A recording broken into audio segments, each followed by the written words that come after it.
Olá, boa tarde, sejam todos muito bem-vindos. Aqui é o nosso canal sobre holding familiar. Eu me chamo Gleice Alves, esse é mais um vídeo dessa nossa jornada, desse nosso canal, que trata especificamente sobre o compartilhamento de informações cruciais, informações técnicas específicas e voltadas sempre ao público que trabalha ou que deseja trabalhar com holding familiar. Esse produto que está aí tão em voga, está realmente sob os holofotes e que eu acredito, honestamente, é um produto que veio de fato para ficar, transformando aí a atividade da advocacia de forma muito presente, ok? Então seja muito bem-vindo mais uma vez. Se esse é seu primeiro vídeo, essa aqui é nossa casa, seja bem-vindo. Deixe aí seu like, deixe seu comentário, se inscreva no canal se esse conteúdo fizer sentido para você, indique para os seus amigos que talvez tenham interesse também no tema e principalmente participe das nossas discussões aqui nos comentários, coloque suas dúvidas, coloque suas ponderações.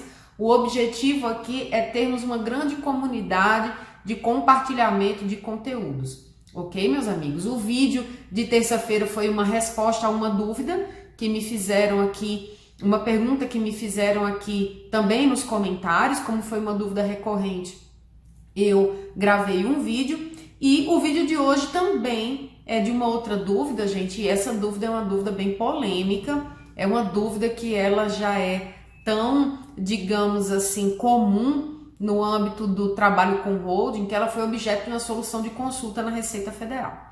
Então, o tema do vídeo de hoje é: posso doar um imóvel para a minha holding?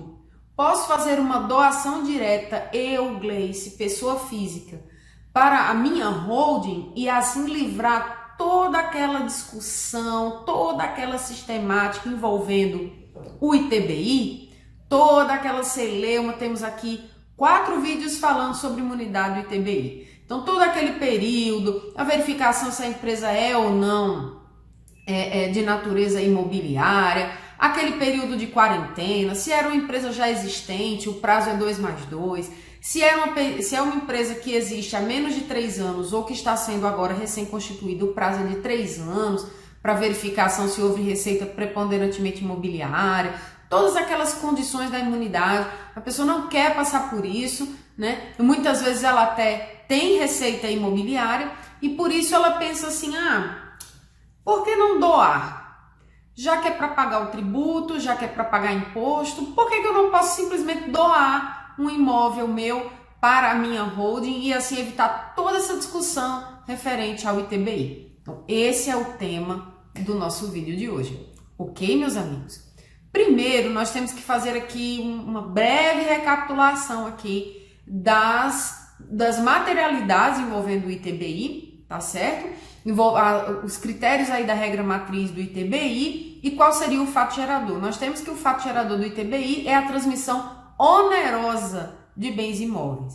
Vimos também, não vou recapitular os vídeos, gente, tem 4 vídeos aí tratando do tema, dá uma olhadinha lá nos vídeos do canal, que aí você se você está chegando agora e ainda não entende muito bem essa sistemática, eu sugiro você dar um pulinho lá para dar uma olhadinha, ok? Mas eu vou dar uma passada rápida.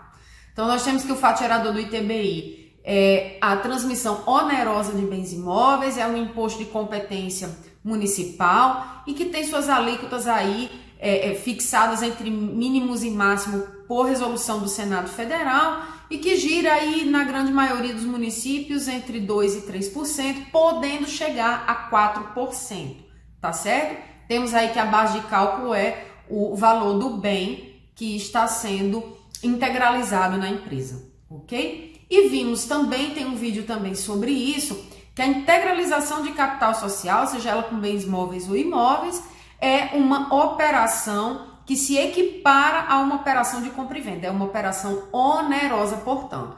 Então, nós temos aí que, se for feita uma integralização de capital social utilizando o bem imóvel, nós temos aí claramente uma transmissão onerosa de bem imóvel que vai ser fato gerador do ITBI, tá certo? E, como acabei de dizer, as alíquotas aí em torno de 2%, podendo chegar até 4%, alíquotas com progressividade. ou seja, a alíquota aumenta de acordo com o aumento dessa base de cálculo com o valor desse imóvel, ok? Podendo atingir, repetindo aí pela terceira vez, o valor máximo de 4%, ok? Pronto. Aí a pessoa pensa assim, ah não, eu vou ter que passar por toda aquela verificação da possibilidade de uma imunidade para esse TBI, trazer esse bem imóvel, né? Não comprovar a receita imobiliária, tá certo? Postergar aí a análise dessa tributação para 2 ou 3 anos, a depender da situação. Ah não, eu tenho a intenção de realmente alugar esse imóvel, eu vou ter receita operacional imobiliária. E eu não quero entrar com mandado de segurança para discutir lá a tese nova do Alexandre de Moraes, não, né? Que temos um vídeo também sobre isso aqui, dá uma olhadinha lá depois. Eu não quero entrar, não, isso vai ser muito complicado. E aí, de repente, vem aquela solução que parece mágica, né, gente? Assim, é um start, é um clique que a pessoa diz, meu Deus, como eu não pensei nisso antes. Já sei o que eu vou fazer. Eu vou eliminar qualquer discussão referente ao ITBI e eu vou doar o imóvel para a minha holding. Eu vou doar, porque aí na doação eu tenho uma transmissão não onerosa e eu não vou recolher o ITBI. E aí, meus amigos, nós temos, quem já acompanha aqui o canal sabe disso, mas vocês vão entender onde eu quero chegar, tá certo? Eu vou doar. Gente, doação é transmissão não onerosa de bem imóvel. E aí, realmente não vai incidir o ITBI, porque o ITBI só incide na transmissão onerosa, mas vai incidir o ITCMD, né? No caso, na modalidade doação, tá certo? E aí, o que é que acontece? Você deixa de pagar o ITBI e cai nas garras do ITCMD, que é o Imposto de Competência Estadual, que também tem suas alíquotas fixadas por resolução do Senado Federal, ok? E que aí as alíquotas transitam entre 2%, podendo chegar até 8% também com progressividade. Então, à medida que aumenta o valor desse bem doado, aqui a gente está analisando o ITCMD na modalidade doação, ok? Então, à medida que ele aumenta o valor desse bem doado, aumenta também a alíquota, tá certo? Isso é a progressividade, aumento da alíquota acompanhado do aumento da base de cálculo, tá certo? Então, você tem alíquotas progressivas do ITCMD. Então, a ideia já não parece tão interessante, porque você sai de um imposto para cair nas garras de outro, ok? Que no caso do ITCMD é de competência estadual. Tá certo? Mas tem um porém. Às vezes a pessoa vai fazer, e às vezes até não orientada ou mal orientada, o que é pior, né? Pior do que estar não orientado é estar mal orientado. Porque quando você está não orientado, você é um contribuinte, você não tem conhecimento técnico sobre aquilo, você faz uma pesquisa lá no Google e você, de uma análise superficial, toma a decisão errada. O pior do que isso é você ser mal orientado por um profissional inexperiente ou que não sabe o que está fazendo, né? Mas vamos lá, seja por pesquisa própria, seja por uma má orientação, você vai lá dar uma olhadinha nas alíquotas do ITBI e você vê que a margem entre as alíquotas mínima e máxima são muito próximas, tá certo? Você tem ali entre 2% e 4%, né? Alguns municípios chegam a 4% de ITBI, que já é a alíquota máxima. Então, por exemplo, eu fiz um exemplo aqui, só para a gente entender melhor. Você tem um imóvel que o valor dele é de R$1 milhão. E aí você diz assim, pô, pela tabela do ITBI do município que eu tô atuando aqui, esse ITBI já caiu na alíquota máxima de 4%. 4% de 1 milhão é 40 mil. Então você diz assim, puxa, eu vou pagar 40 mil só para transmitir esse imóvel. Eu não quero entrar com mandado de segurança discutindo a tese do Alexandre de Moraes, porque eu teria que realmente fazer um depósito, porque é uma tese que ainda não está consolidada, é uma tese nova, muito recente, né? Então eu teria que depositar esse valor, eu não quero. 40 mil é muito dinheiro, né? Eu não quero ficar no período de quarentena, porque eu vou alugar mesmo, a holding tem objeto imobiliário, exploração de atividade imobiliária, alocação de bens próprios, eu fatalmente vou ter que pagar mesmo esse TBI. Então, eu vou fazer o seguinte, eu vou dar uma olhadinha na tabela do ITCMD, porque de repente, se for a alíquota for mais interessante, vale a pena eu doar. E aí, a pessoa vai lá desavisada, ou como eu disse, mal orientada, vai lá, puxa a tabela do ITCMD do estado que você está localizado, porque o ITCMD é um imposto de competência estadual.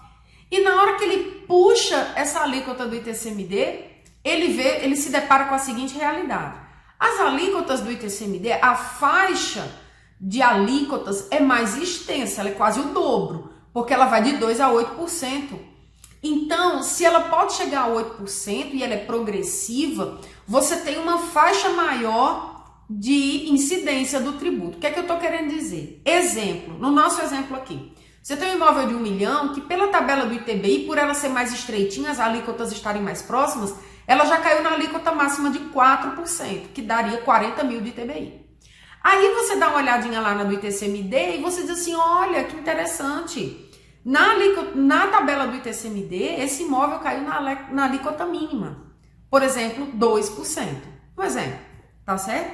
Então, se eu doar, eu vou pagar 2% em cima de 1 milhão, que é 20 mil, ao invés de eu pagar 4% em cima de 1 milhão se eu for fazer uma integralização de capital social e pagar 40 mil. Ou seja, eu tenho uma economia tributária de 20 mil reais. Olha que coisa fantástica.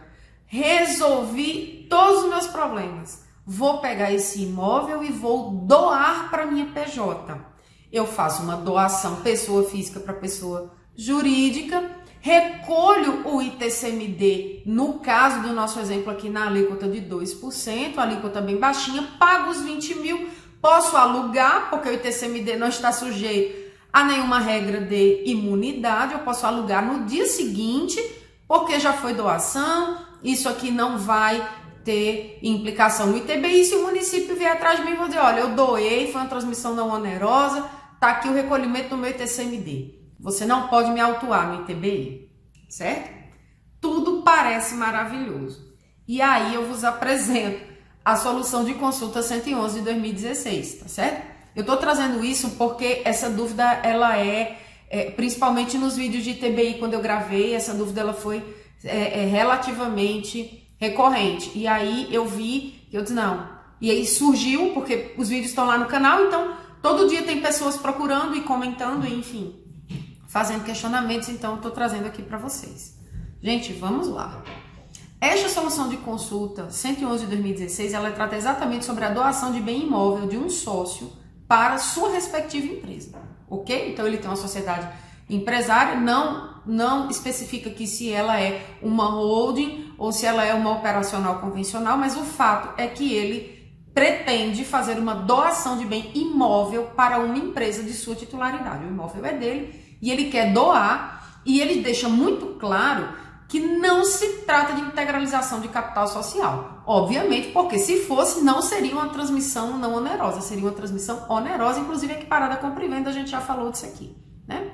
Então, eu vou ler aqui só a ementa para vocês sentirem, porque para ler a solução de consulta, obviamente vocês não precisam de mim, vocês vão lá no site da Receita e ver. A gente vai aqui destrinchar o que está acontecendo aqui e por que essa operação não se aplica a holdings, ok? Eu vou ler aqui.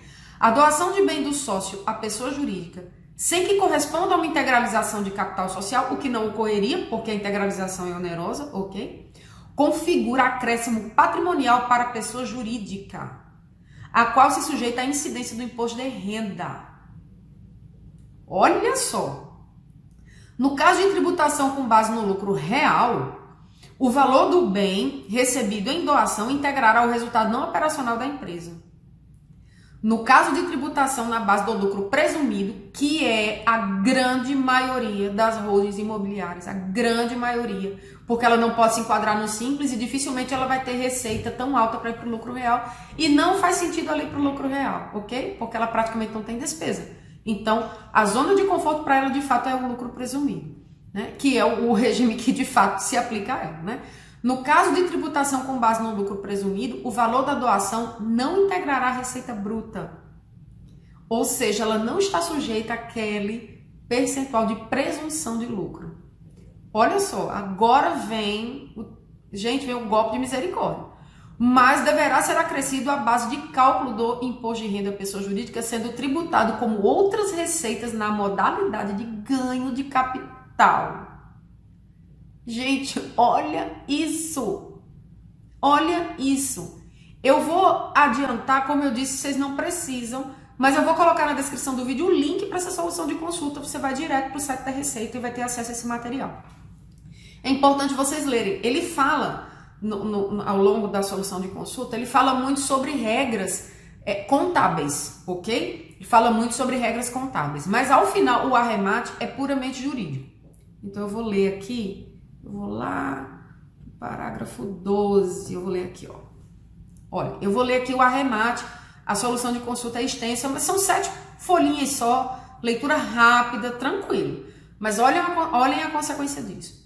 Como a doação de bens imóveis recebida por pessoa jurídica quando realizada por sócio não se enquadra como subvenção para investimentos ou doação feita pelo poder público, e aí antes disso ele especifica todos esses conceitos, certo? E tratando-se de operação que incrementa o patrimônio da pessoa jurídica, deve sofrer a incidência de imposto de renda, certo? Aí eu vou adiantar um pouco aqui para tratar do lucro presumido, que é o caso das holdings, né? No caso de tributação com base no lucro presumido, tendo em vista que o valor da doação não corresponde a uma receita da atividade, sofrerá a incidência do imposto de renda como demais receitas e ganho de capital. Ou seja, o valor do bem recebido em doação não integrará sua receita bruta, que serve de base de apuração do lucro presumido, mas será acrescido diretamente à base de cálculo do imposto, conforme o artigo 521 do Regulamento de Imposto de Renda. Gente, vocês sabem o que é que isso significa? Trazendo para números, significa o seguinte: vai ser apurado como ganho de capital essa doação no cheio. Então, é o valor de 1 milhão. Esse valor de 1 milhão vai incidir sobre ele. Vou relatar agora. Calma, respirem, porque a pessoa tem que respirar. O que é que vai incidir aqui em cima de 1 milhão? 15% de imposto de renda da pessoa jurídica, 10% de imposto de renda adicional, 9% de contribuição social sobre o lucro. Resumindo, 34%. 34%. Aí, gente, no nosso exemplozinho lá, da solução mirabolante, de dizer assim, não, em vez de a gente ficar enganchado com esse TBI um monte de tempo, vamos fazer diferente. Em vez de você integralizar o capital social, vamos economizar 2% aqui, você doa para PJ, ok? Faz uma doação, recolhe o ITCMD e fica quieto. Por quê? Nada ocorrerá. Se o município tentar te tributar, você vai dizer, não, eu não integralizei capital social, eu doei para minha PJ. Inclusive, eu recolhi o respectivo ITCMD. Olha que bacana, economizei 20 mil reais. Ao invés de eu pagar, supostamente, 40 mil de ITBI, desculpa, eu vou pagar 20 mil de ITCMD. Ó, que show, economizei 20 mil. No final do exercício vem o quê? Se não vier já apurado, uma autuação dizendo assim, ei, vem cá, você esqueceu de recolher aqui ganho de capital de 34% em cima de 1 milhão. Resumindo, para economizar 20 mil, você vai pagar 340 mil reais. Eu vou repetir, porque às vezes algumas pessoas que trabalham e que trazem algumas soluções mirabolantes para holding familiar, né, se esquecem de fazer algumas contas básicas. Gente, para economizar 20 mil, você acabou de gerar uma atuação para o seu cliente de 340 mil. 340 mil. Sabe quem vai pagar isso? A holding, não é o seu cliente não. Porque a holding foi a donatária. O acréscimo patrimonial foi na holding. E o que é que você tem lá dentro da holding? Todos os bens do seu cliente. É a melhor autuação para a Receita Federal que ela pode aplicar. Porque ela vai aplicar dentro de quem? De um cliente rico. Tem um ditado no Nordeste que é muito comum e que eu gosto muito dele, que diz assim, quem tem com quem me pagar não me deve nada. Então, é o que de fato se aplica aqui. Porque todos os bens do cliente estão na holding. E aí, gente, às vezes, é o que eu venho dizendo, e a reforma tributária não sabemos como ela ficará. Vou trazer aqui uma sequência de vídeos tratando de 4 pontos bem específicos da reforma, tá certo? E como isso pode afetar as holdings, ok? Mas o fato é, volto a dizer, gente, é uma questão de posicionamento, claro, óbvio, mas cuidado com o oferecimento de vantagem tributária a todo custo com holding, certo, gente? É muito difícil essa questão, porque, como eu disse, depois que o cliente está autuado, ele vai voltar. Imagina esse cliente chegando no seu escritório. Doutora, a senhora me disse que eu ia economizar 20 mil, estou autuado em 340. E aí? Por quê? Porque a lei não traz essa questão, mas a Receita tem este entendimento trazido numa solução de consulta, né? E aí, meus amigos, olha o tamanho do problema. Como que você vai desfazer isso? É muito difícil, é muito difícil desfazer uma autuação dessa, né? Então, gente, às vezes as pessoas veem o ITBI como o grande vilão da história, mas muitas vezes pagar o ITBI é uma vantagem. Porque na hora que você integraliza o capital social com um bem imóvel, a empresa tem natureza imobiliária, gente, só o ganho tributário que essa pessoa vai ter através da tributação da receita dessa locação, já vale a pena pagar o ITBI. Ele vai pagar o ITBI numa única operação de integralização de capital social, já que ele vai ter receita operacional imobiliária, mas ele vai oferir vantagem tributária mensal e anual o resto da vida, enquanto essa holding estiver lá gerenciando esses bens, esses aluguéis, ele estará oferindo vantagem tributária.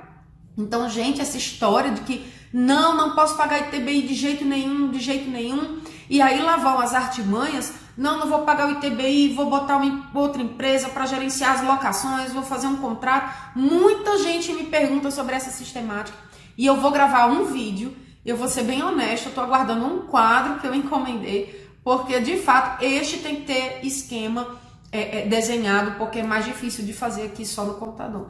Mas assim, gente, veja o que uma sacada tributária pode trazer em termos de autuação para o seu cliente, né? Um custo absurdo, né? Que aí, e o que é pior, na empresa que você está constituindo e vendeu para o seu cliente como sendo o quê? Uma forma de proteção patrimonial. Você acabou de descobrir totalmente, descobrir no sentido de cobertura, proteção. Você acabou de descobrir, desproteger todo o acervo patrimonial do cliente, todo. Então, gente, antes de oferecer, eu sei que para quem está começando, às vezes é difícil, são temas que exigem realmente, como diz o Wendel Carvalho, um pouco mais de musculatura em relação ao tema, mas procure entender melhor quais são os tributos envolvidos nessa operação, as soluções de consulta que envolvem essas questões. Internet está aí para isso, bons cursos de holding estão aí para isso, para formar bons profissionais. Porque tem um outro detalhe, gente. Holding está muito sob os holofotes e muita gente está vendendo holding. E muita gente está fazendo coisas mirabolantes. Essa bolha, ela está aumentando, mas ela vai estourar em algum momento. E essas autuações, essas correções, elas terão que ser efetuadas por profissionais que, de fato, entendam do produto e da sistemática. Esse profissional pode ser você.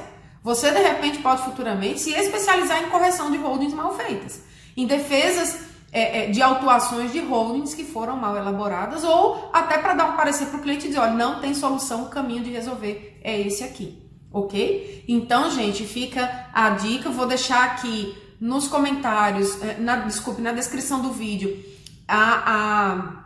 o link da solução de consulta, leiam, ela é rica, né? Vocês vão ver que ela tem uma parte contábil mais pesada para a gente que é advogado, é mais difícil, mas é muito importante entender isso, porque essa dúvida baterá na sua porta, baterá no seu escritório. O cliente pergunta isso, porque ele vai para o Google, ele faz a comparação e às vezes ele chega e aí você tem que estar preparado para dizer, olha, isso é pior do que pagar. Essa economia de 2% é o típico barato que sairá a cara.